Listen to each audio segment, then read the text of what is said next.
Hey, welcome to our channel. I hope you find these Reddit stories chilling and suspenseful. They serve as a reminder that real-life encounters with intruders can be the stuff of nightmares. Make sure to subscribe if you like the video. Now let's start this true disturbing Reddit post compilation. 1. The Unseen House Guest. I've always been a night owl, so it wasn't unusual for me to be awake late into the night, alone in my dimly lit apartment. One fateful night, I was engrossed in my book when I heard a faint creaking sound coming from the hallway. My heart skipped a beat, and I glanced at the clock. It was past 2 a.m., and I wasn't expecting anyone. I strained my ears, listening for the source of the noise. Then I heard it again, a soft but unmistakable whisper.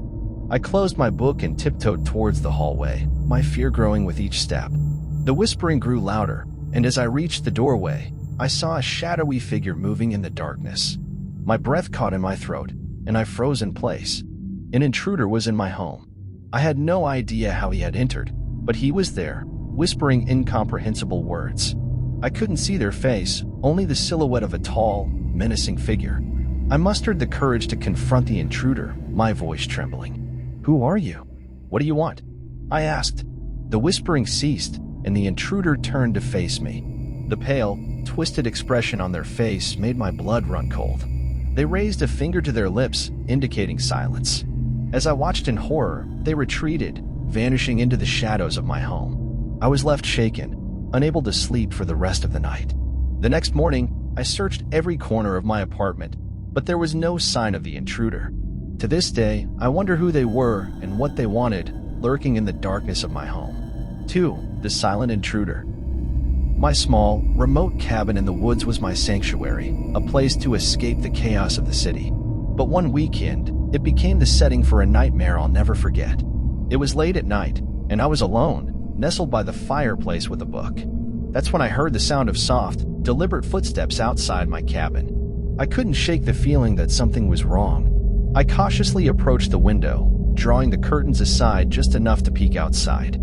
My heart raced as I saw a shadowy figure, cloaked in darkness, approaching the cabin with purposeful strides. I knew I needed to act quickly. I reached for my phone to dial 911, but as my fingers touched the screen, the power went out. Panic set in as the cabin plunged into complete darkness. The footsteps drew closer, and I realized the intruders were now at the door. I held my breath, listening to the intruders fumble with the doorknob. It was locked, but I knew it wouldn't hold them for long. My only option was to hide. I retreated to a closet, trembling with fear, and left the door slightly ajar, hoping to catch a glimpse of the intruders.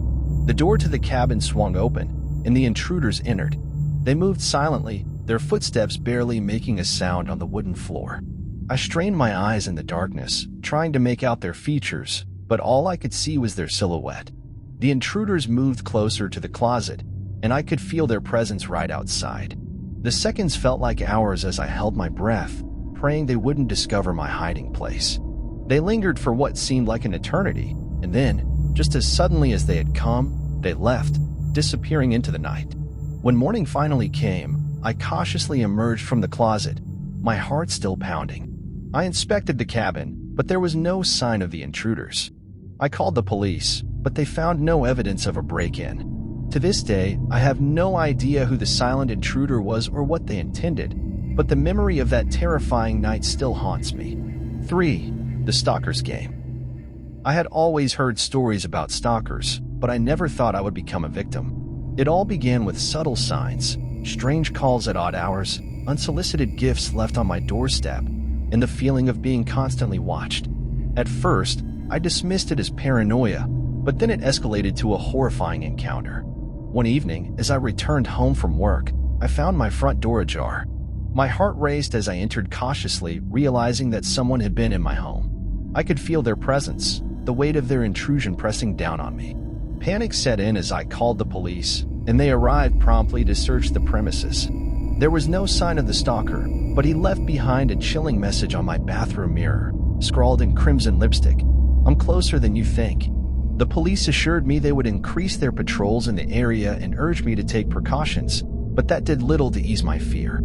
The stalking continued, with the stalker finding new ways to torment me. He sent disturbing messages, left unsettling notes, and even vandalized my property. I was living in a constant state of terror, never knowing when the stalker would strike next. One night, as I lay in bed, I heard a soft, rhythmic tapping on my bedroom window. I held my breath and peered outside. There, in the darkness, I saw the stalker face, his eyes filled with malevolence.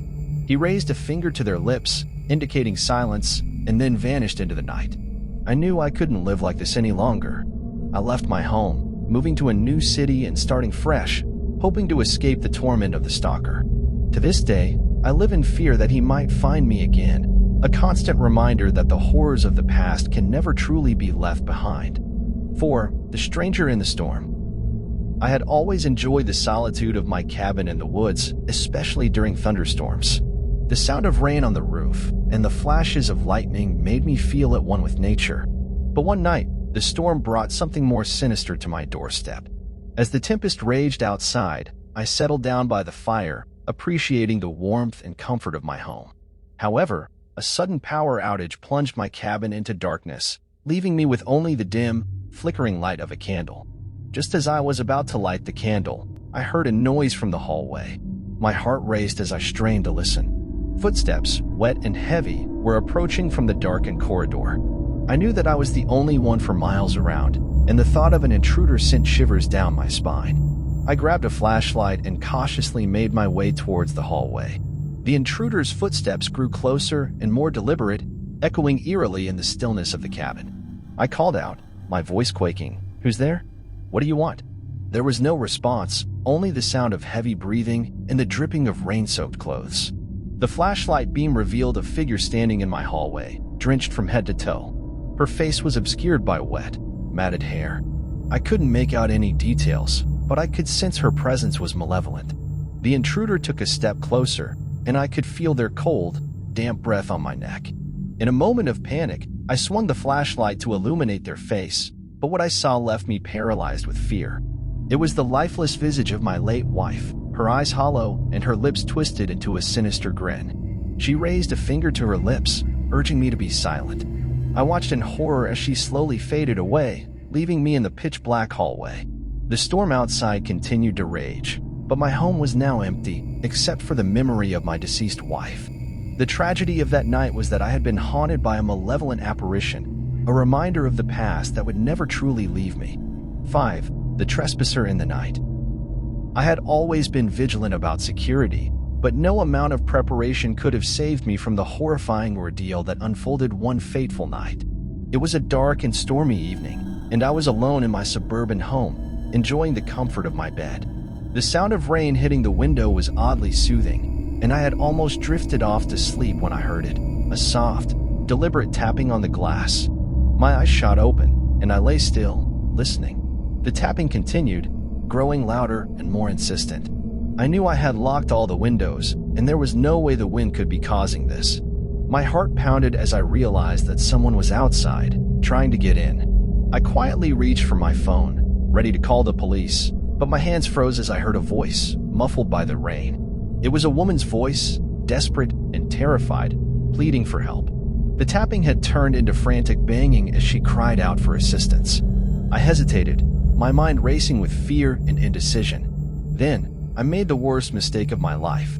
I unlocked the window and peered outside. The pouring rain made it hard to see, but I could make out the figure of a woman, soaked to the bone and shivering in the cold. Without thinking, I opened the window to help her, but as she stepped inside, the power suddenly went out, plunging the room into darkness. I fumbled for my phone and turned on its flashlight, and when I shone it on the woman, I screamed in terror. Her face was a grotesque mask of madness, her eyes devoid of sanity. She lunged at me, her fingers clutching for my throat, and I fought back with every ounce of strength I had. We struggled in the darkness, and the room echoed with our desperate cries. In the end, I managed to escape her grasp, but the tragedy of that night was already sealed. I had unknowingly let a deranged intruder into my home, and the horrifying encounter had left me forever scarred. The police arrived, and they discovered that the woman had escaped from a nearby mental institution. Her desperation for shelter and the darkness of the storm had made me her unwitting prey.